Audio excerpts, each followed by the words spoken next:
शुरू 80 से प्रति मिनट।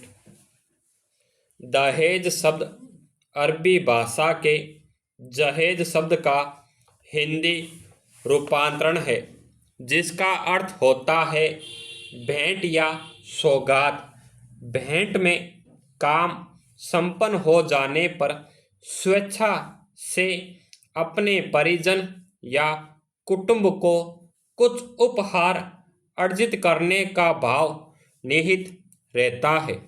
वास्तव में दहेज कन्यादान और स्त्री धन की प्राचीन हिंदू परंपरा से संबंधित है। विवाह के समय कन्यादान में वधू के पिता, जबकि स्त्री धन में वर के पिता कपड़े एवं गहने दूसरे संबंधित पक्ष को देते हैं, वह दहेज होता है। सांसारिक हिंदू विवाह प्रणाली के अनुसार विवाह हमेशा के लिए संपन्न होता है, जिसे स्त्री पुरुष के जीवित रहते भंग नहीं किया जा सकता। अर्थात हिंदू समाज में विवाह एक संस्कार है जो मृत्यु के साथ ही समाप्त हो सकता है, जबकि अन्य समाजों में विवाह एक समझौता है, इसलिए वहाँ इसे भंग करने का भी प्रावधान है। प्राचीन भारतीय हिंदू समाज में दहेज की प्रथा का स्वरूप स्वेच्छावादी था। कन्या के पिता तथा उसके पक्ष के सदस्य स्वेच्छा एवं प्रसन्नता से अपनी पुत्री को जो प्रदान करते थे उसमें बाध्यता नहीं थी, वह सामर्थ्य के अनुसार दिया गया दान था।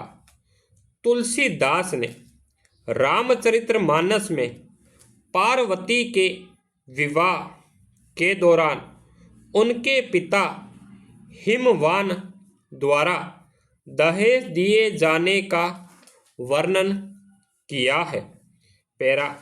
आज दहेज का स्वरूप पूरी तरह परिवर्तित हो गया है। वर का पिता अपने पुत्र के विवाह में कन्या के पिता की सामर्थ्य असामर्थ्य, शक्ति अशक्ति, प्रसन्नता अप्रसन्नता आदि का विचार किए बिना उससे दहेज के नाम पर धन वसूलता है। दहेज विवाह बाजार में बिकने वाले वर्ग का वह मूल्य है जो उसके पिता की सामाजिक प्रतिष्ठा और आर्थिक स्थिति को देखकर निश्चित किया जाता है। जिस प्रथा के अंतर्गत कन्या का पिता अपनी सामर्थ्य से बाहर जाकर अपना घर द्वार बेचकर अपने शेष परिवार का भविष्य अंधकार में धकेलकर दहेज देता है, वहाँ दहेज लेने वाले से उसके संबंध स्नेहपूर्ण कैसे हो सकते हैं। मनुस्मृति में वर पक्ष द्वारा कन्या पक्ष वालों से दहेज लेना राक्षस विवाह के अंतर्गत रखा गया है, जिसका वर्णन मनु ने इस प्रकार किया है।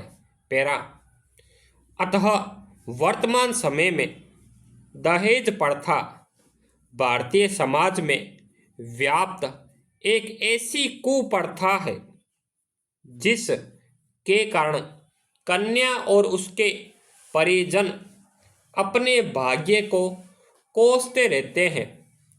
माता पिता द्वारा दहेज की राशि न जुटा पाने पर कितनी कन्याओं को अविवाहित ही जीवन बिताना पड़ता है, तो कितनी ही कन्याएं अयोग्य या अपने से 2 गुनी आयु वाले पुरुषों के साथ ब्याह दी जाती है। इस प्रकार एक और दहेज रूपी दानव का सामना करने के लिए कन्या का पिता गलत तरीकों से धन कमाने की बात सोचने लगता है, तो दूसरी ओर कन्या भ्रूण हत्या जैसे पापों को करने से भी लोग नहीं चूकते हैं। महात्मा गांधी ने इसे हृदयहीन बुराई कहकर इसके विरुद्ध प्रभावी लोकमत बनाए जाने की वकालत की थी। जवाहरलाल नेहरू ने भी इस कुप्रथा का खुलकर विरोध किया था। राजा राम मोहन राय, महर्षि दयानंद आदि समाज सेवकों ने भी इस घृणित कुप्रथा को उखाड़ फेंकने के लिए लोगों का आह्वान किया था। प्रेमचंद ने उपन्यास कर्मभूमि के माध्यम से इस कुप्रथा के कुपरिणामों को देशवासियों के सामने रखने का प्रयास किया। स्टॉप।